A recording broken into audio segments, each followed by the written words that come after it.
నమస్తే. శ్రీ గురుభ్యో నమః. శ్రీమాత్రే నమః. ఆదిత్యాయ చ సోమాయ మంగళాయ బుధాయ గురు శుక్ర శనిభ్యే రాహవే కేతవే నమః. ప్రతి మాసంలో చెప్పుకునేటువంటి మాస ఫలితాలు మరి అక్టోబర్ మాసం 2024 గాను ఈ మాసంలో వచ్చేటువంటి ఫలితాలు ఎలా ఉంటాయి, ఎందుకంటే గ్రహగతులు ఎలా ఉన్నాయి, స్థితులు ఎలా ఉన్నాయి, దృష్టిలు ఎలా ఉన్నాయి, వాటిని బట్టి మనకి దాదాపుగా ఈ గోచార ఫలితాలు ఉంటాయి. కాబట్టి ముందుగా గోచార ఫలితాలు చెప్పుకోవడానికి గ్రహగతులు ఎలా ఉన్నాయో చూద్దాం. మనకి ఇక్కడ చూస్తే కనుక రాహుకేతువులు ముందు నుండి ఉన్నట్టుగానే ఇక్కడ మీనంలోనూ రాహు, అలాగే కన్యలో కేతువు, ఇది కొంతకాలం వరకు అలాగే కొనసాగుతుంది. ఇక గురువు వృషభంలో ఉన్నాడు, కానీ ఈ నెలలో జరిగేటువంటి మార్పు ఏంటంటే 10వ తారీఖు వక్రిస్తూ ఉన్నాడు. ఇక కుజుడు మనకి మిథునంలో 19 వరకు మిథునంలో ఉంటాడు. అయితే దాని తర్వాత ఏమవుతుంది అంటే కర్కాటక రాశిలోకి వెళ్తాడు. కానీ కుజుడికి అది నీచ రాశి, అంటే కుజుడు నీచ పొందేటువంటి పరిస్థితి అయితే ఉంది ఇక్కడ ఈ మాసంలో. ఇంకా ఇంతకంటే ఏంటంటే కన్యలో అప్పటికే కేతు ఉన్నప్పటికీ ఇక్కడ రవి ఉంటాడు. రవి 15 రోజుల వరకు ఉండి 16 రోజుల వరకు ఉండి తర్వాత మార్పు చెందడం, అలాగే అంటే 17 నుండి తులలోకి వెళ్తూ ఉంటాడు అనమాట. అలాగే బుధుడు కూడా ఆల్మోస్ట్ అంతే, 13 వరకు ఉండి మారడం, ఇక 12 వరకు ఉండి 13లోకి మారుతాడనమాట. ఇలా మార్పు ఉన్నప్పటికీ ఇక శుక్రుడు, తులలో ఉన్నటువంటి శుక్రుడు 11వ తారీఖు వృశ్చికంలోకి మారడం అనేటువంటిది గ్రహాల్లో మార్పు. ఇక శని ఎలాగూ వక్రించి కుంభంలో ఉన్నాడు, అది మనకు తెలిసినటువంటిదే. ఈ రాహుకేతువులు కొంతకాలంగా మీన కన్యల్లో ఉంటున్నటువంటి విషయం. మరి ఇలా ఉన్నటువంటి గ్రహస్థితులలో మరి ఈ రాసులకి అంటే 12 రాసుల వారికి ఎలా ఉంటుంది అంటూ మనం 12 రాసులు ఒక్కొక్క రాశిని ప్రకారంగా చెప్పుకుందాం.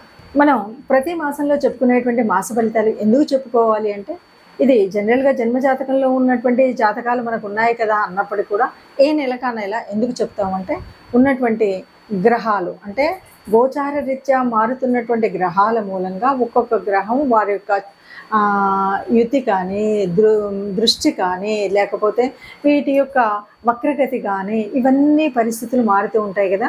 ఇలా మారినప్పుడు ఒక్కొక్క గ్రహం ఇచ్చేటువంటి అంటే నీచ పొందడము, ఉచ్చలోకి రావడం, ఇలా స్వక్షేత్రంలోకి రావడం, వీటి వల్ల ఏ రాశులు ఉన్నారో వాళ్ళకి కొన్ని మార్పులు చేర్పులు అయితే జరుగుతాయి.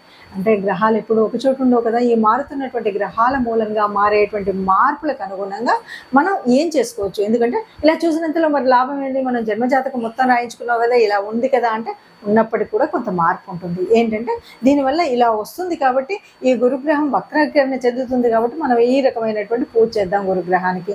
లేదు రవి నీచపడుతున్నాడు కాబట్టి రవికి నమస్కరిద్దాం, కుజుడు మరి నీచలోకి వెళ్తున్నాడు కాబట్టి ఇలా చేద్దాం అనేటువంటిది ముందు జాగ్రత్త కోసమే ఈ జ్యోతిషం ఉపయోగపడుతుంది. అందుకని గోచార రీత్యా మనం ఫలితాలు ప్రతి వారం చెప్పుకోవాలా, ప్రతి పక్షం చెప్పుకోవాలంటే చెప్పుకుంటే మనకు ఒక రకమైన ముందుగా మనకు మార్గదర్శనం చేసినట్టుగా ఉంటుంది కాబట్టి అలా చెప్పుకుంటాం. అలా మనం ఈ మాసం ఫలితాలు కూడా చెప్పుకుందాం. మేషరాశి వారికి అక్టోబర్ మాసంలో ఎలా ఉంది అని చూసేటప్పుడు వీరికి ముఖ్యంగా చెప్పాలి అంటే విదేశాలకు ప్రయాణం చేయాలి అనుకునేటువంటి వారికి చాలా అనుకూలమైనటువంటి సమయం అని చెప్పవచ్చు. ఎందుకంటే ఇక్కడ మనకి మేషంలో చూస్తే ద్వాదశంలో రాహు ఉన్నాడు కాబట్టి, ఇక ఇది కాకుండా కుజుడు యొక్క దీనివల్ల వాహనాలు కానీ గృహాలు, భూములు ఇలాంటివి ఉంటాయి కదా. ఇక్కడ కొంచెం వాహనాల వల్ల కొద్దిగా నేను చెప్పాలి అంటే కొంచెం జాగ్రత్తలు ఎక్కువ తీసుకోవాలనే చెప్పాలి. ఎందుకంటే కొంచెం అటు ఇటుగా రెంటి మధ్యలో ఉండేటువంటి ప్రమాదం అయితే ఉంది. మనం కొంచెం తగు జాగ్రత్తలో వాహనాలు నడిపేటప్పుడు కానీ, వాహనాలు కొనేటప్పుడు కానీ, భూములు కొనేటప్పుడు కానీ, భూములు అమ్మేటప్పుడు కానీ ఈ విషయాల్లో జాగ్రత్తగా ఉండడం అనేటువంటి మంచిది. అలాగే మరి శుక్రుడు కూడా వృశ్చికంలోకి మారుతున్నాడు కాబట్టి ఇక్కడ కొంత భూపరంగా మనకు కొంత ధనం వచ్చేటువంటి పరిస్థితి అయితే ఉంది. అంటే జాగ్రత్తలు తీసుకున్నట్టయితే చక్కగా మనం నష్టాల పాలవ్వకుండా లాభాలు వచ్చేటువంటిది అదే ఉంటుంది. ఇక ఇంకొకటి తల్లి ఆరోగ్య విషయంలో కూడా కొంత జాగ్రత్తగా ఉండాలి, ఎందుకంటే 4వ స్థానంలో ఉన్నటువంటి కుజుడి యొక్క స్థితి మూలంగా.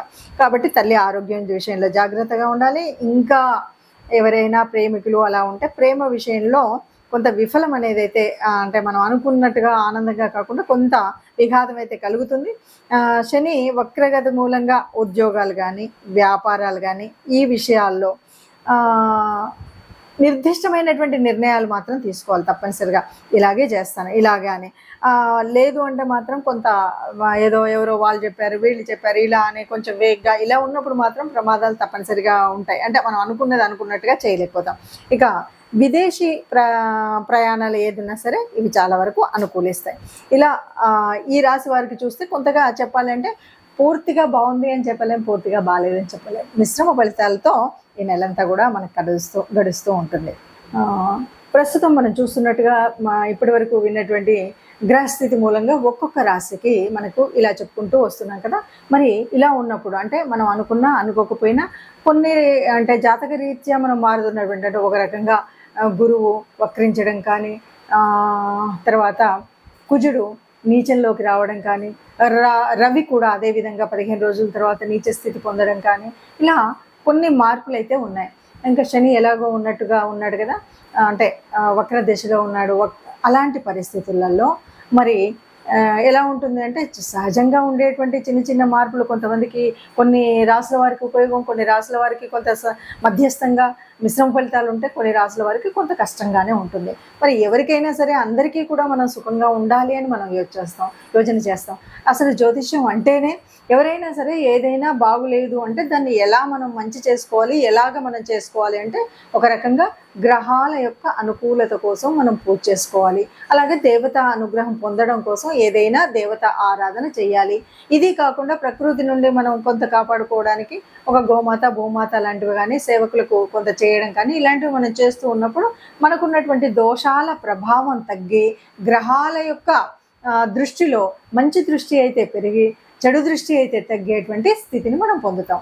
అలాంటి స్థితి పొందడం కోసమే మరి మనం ఏం చేయాలి? ఇప్పుడు ఉన్నటువంటి ఈ అక్టోబర్ మాసంలో ఉన్నటువంటి ఈ పరిస్థితికి మనం ఏం చేయాలంటే తప్పనిసరిగా మనం చేయవలసింది, ఎందుకంటే రవి యొక్క స్థితి మారుతుంది, 15 రోజుల తర్వాత నీచంలోకి వస్తున్నాడు. ఇలాంటి స్థితి ఉంటే తప్పనిసరిగా రవి గ్రహం యొక్క అనుగ్రహం పొందడం కోసం తప్పనిసరిగా ఆదిత్య హృదయం చదవడం కానీ, సూర్య నమస్కారాలు చేయడం కానీ ఇది మర్చిపోకుండా మనం చేయవలసినటువంటి పని. ఇది కాకుండా ఇంకా మరి కుజస్థితి కొద్దిగా ఇబ్బందిగా ఉండేటువంటి పరిస్థితి ఉంది. కాబట్టి భూపిత్రుడైనటువంటి కుజుడి నుండి అనుగ్రహం పొందాలి అంటే మనం తప్పనిసరిగా లలితా అమ్మవారి యొక్క ఆరాధన చేయాలి, లేకపోతే లలితా నామ స్తోత్రాలు చేయాలి. అలా చేసినప్పుడు నీచ పొందినటువంటి కుజుడు మూలంగా జరగబోయేటువంటి భూనష్టం కానీ, గృహ సంబంధమైనటువంటి కానీ, ఆస్తులు కానీ ఇలాంటి నష్టాలు జరగకుండా అమ్మ మనల్ని కాపాడుతుంది. కాబట్టి అలాంటి మీ అనుకూలతను బట్టి మీకు వీలైన దాన్ని బట్టి మీరు లలిత చదువుకోగలుగుతారా, సూర్య నమస్కారాలు ఉదయాన్నే చేస్తారా, లేదు ఇంటి ఇలవేల్పును పూజిస్తారా, మన ఇష్టం ఉన్నటువంటిది.